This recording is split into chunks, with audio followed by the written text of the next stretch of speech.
Yeah, this is good. See, if I behave, YouTube is nice and that's cool, and I'm not gonna.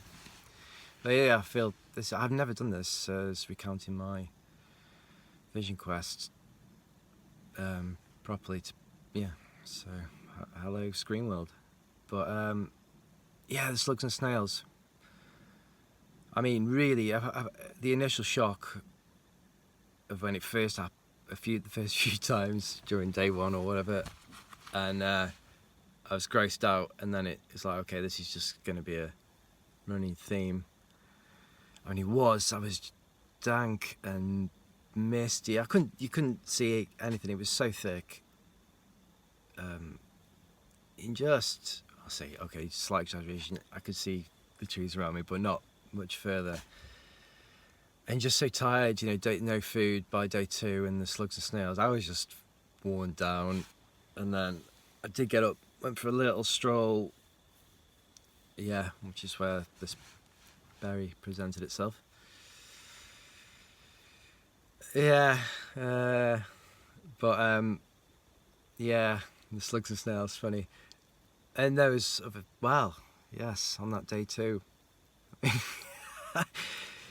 The other thing was you were encouraged if there was gifts offerings you wanted to offer to the spirits. Find an area and do that.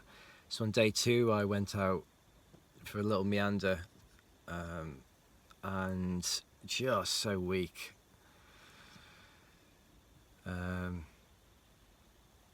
And yeah, I've been outside in the woodlands and all sorts, all my life, and I've never come across a round rough spherical quartz ball.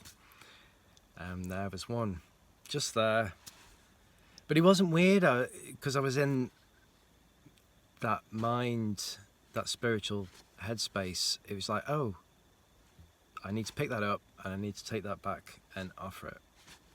Looking back on it, as soon as I was out of that Vision Quest, well, it's actually only been the past 2 years where that's really dropped. As to that, certainly wasn't a normal experience, as Martin the Shaman said, but I just didn't have the language that I have now to really understand that. But yeah, that was, just this